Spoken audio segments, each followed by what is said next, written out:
Hello, everybody. Omni here again with yet another trailer reaction from San Diego Comic-Con. This time around, we got a first look at the season 11 trailer for Doctor Who. This time around, we got Jodie Whittaker as the Doctor. We've had production shots, promotional images, and all that stuff of her in action. So I'm really hoping we get a good look at how she, at least a good taste of how she's going to portray the Doctor.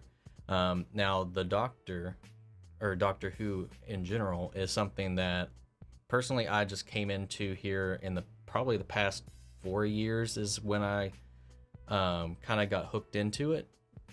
It just kind of became one of those things. Like, man, I hear people talking about this thing all the time. What's the big deal?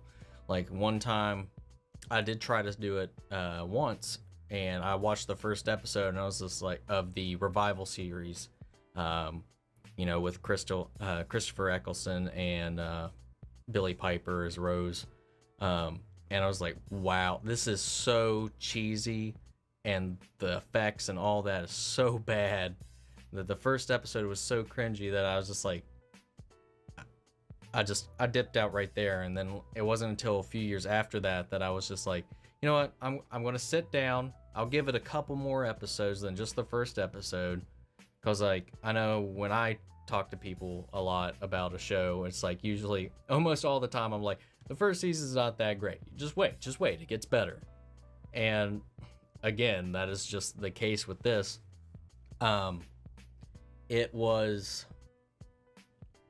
It took me, I think, by the 5th or 6th episode, when you get the first glimpse of the Daleks in this new series, and then the episode that a lot of people probably know is the World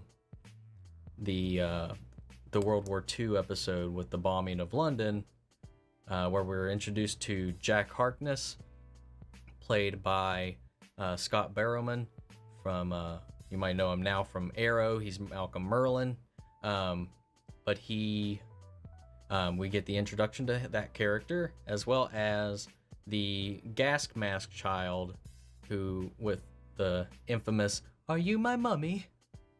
It's so creepy. But from that point on, I was just hooked. You have to give it a minute. You have to get through that first bit of cheese, but after that, some great actors. Got Christopher Eccleston as the 9th Doctor, David Tennant's 10th Doctor, which at first was my personal favorite. Like, he was the Doctor that I attached to. He has the most complex arc, I feel like, until Peter Capaldi's Doctor, the 12th Doctor. But from there, I just chugged through. There's so many good episodes, that too many to count, and I just got attached to the character of the Doctor and all of that. And even more so when, after the last season ended and then the Christmas special was released in theaters, which I ended up checking out in theaters, which was really good as well. You had the actor who plays Filch in Harry Potter, and Walder Frey in Game of Thrones. I feel bad that I'm blanking on his name, but he played the first Doctor from the old black and white series when it first ran. He was playing that iteration of the Doctor, and seeing them kind of interact where they are now with who they were back then. He did such a great job, and it was really interesting seeing him play somebody that wasn't a dick. Because going from Filch, who was a douche, to Walder Frey, which is just one of the most unlikable characters in Game of Thrones, period, to this cheerful little old man, was really endearing, and it just shows the range that he can go into as an actor, and I loved it. Matt Smith is such an emotional Doctor, and like, to me, if any of them embody what it means to be the Doctor, it's Matt Smith. Like, he's there, selfless, intelligent, caring, and willing to do anything it takes to save and protect not only the world but the people he cares about and loves. And it was a series that just kind of pulled me in after, setting through some of that, getting over that first initial reaction to, the dated cheesy effects and all of that. Like, once you get past that and you're starting to watch it for what it is, like the actual emotional content and the stories and all of that, it just becomes a lovely adventure series. I even went back after I even signed up for BritBox, which is a British streaming service which houses the classic series, or at least all the surviving episodes of the classic series, and watched all of those.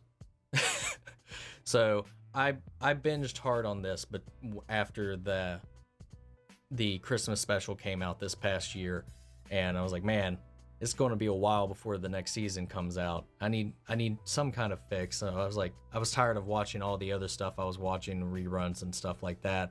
So I was like, you know what? I'm gonna own up, and I'm gonna watch the classic run. And I watched all of that, and a lot of that was so good as well. Like, it's after you watch all of that and you come into the revival series, there's so much callbacks, like so many little things and little hints, things in the background, names and places or creatures, all kinds of stuff that's just like and gone, and you don't catch it. If you never watched any of that other stuff, you would never have caught it at all. And like, so it's there for like those people that have stuck around for a long time, and it just shows the amount of care and detail that has gone into this series from the beginning and is still going on. Which comes to Jodie Whittaker as the next Doctor for the new season. This is the first regeneration, the first iteration of the Doctor that is not male. And I know that's already rubbing some people the wrong way. Other people were excited for it. I love the twist in the last season, or the season prior to the last season, where the Master, who was always, the antithesis of the Doctor, who had regenerated into a woman who went by Missy for Mistress instead of Master. So they already were like testing the waters by introducing this concept. And they've mentioned many times that, there's always a chance that he could regenerate into anything whenever he dies and regenerates into his predecessor.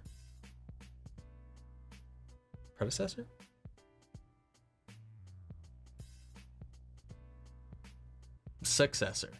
That's it. So he could be an alien. They've hinted he could be an alien. He could turn into an animal. Like, whenever he regenerates, there's basically the off chance he could turn into anything. And this time around, I guess after because changing the Master and the Missy, there was like such a great arc there with that. And I think there was enough of a positive reaction to definitely want to go into this progressive manner. And finally, let's see what happens when we have a female Doctor. And the thing about the Doctor is he's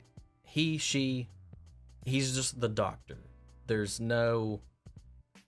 I don't associate a gender with the Doctor. I don't associate a sex with the Doctor. The Doctor is he's an ideal to aspire to in a way. He's like the checks and balances of the universe in a way. So like saying like the Doctor can only be a man is just kind of like silly in my opinion. But with that, there's a lot of people who are just rooted in that are still going to be like, For me, it all comes down to how it will be portrayed, how Jodie Whittaker will play the Doctor, and what she will bring to the role itself, because it is it is big shoes to fill, and she has a lot of weight on her shoulders, being the first female doctor in this series to represent it in a positive light. And she's great in the things that I've seen her in, and I'm really looking forward to seeing how they go with it. So we're going to go ahead and check out that trailer, and we'll see what we got to go on until the actual season comes out. So here we go. It's a lovely starting shot.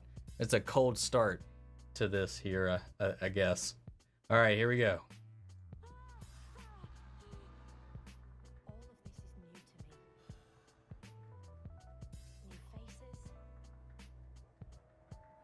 So I wonder if we're going to get any returning people at all. I know there's like rumors that Jack Harkness might return, but I don't think there's anything confirmed for that. I love her look. She actually wants to... Ooh, the Sonic.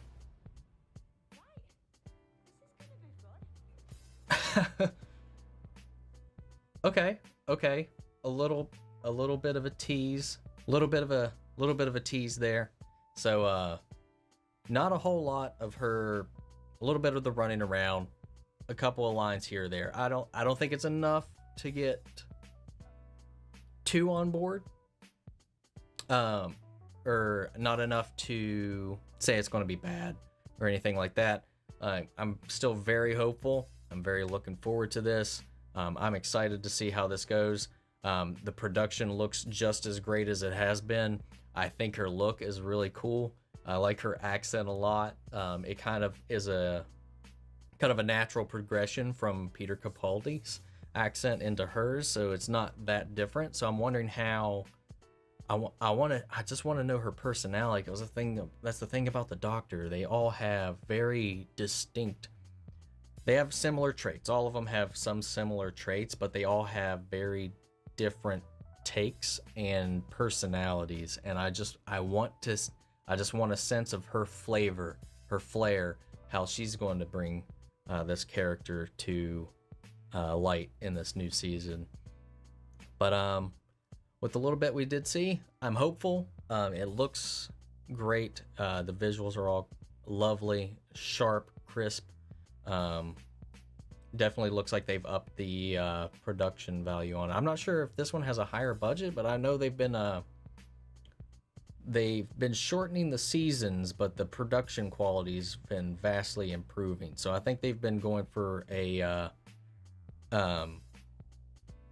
quality over quantity as for the episodes, and it's been working out. There's been some really great looking, visually spectacular episodes here in the recent seasons, and I'm really loving it. I'm excited to see where this goes. I'm excited to give Jodie Whittaker a chance and see how this Doctor carries off. I'm not going to be too pessimistic about it, because I remember when they transitioned from Matt Smith into Peter Capaldi, and I was fighting it just because I was just like, I love Matt Smith so much as the Doctor. By the time he ends, that the transition's always the hard part. Getting used to the new Doctor after having finally gotten to love the other one, the previous Doctor, is always that thing where you kind of got to let go and give the new Doctor the chance to take your trust.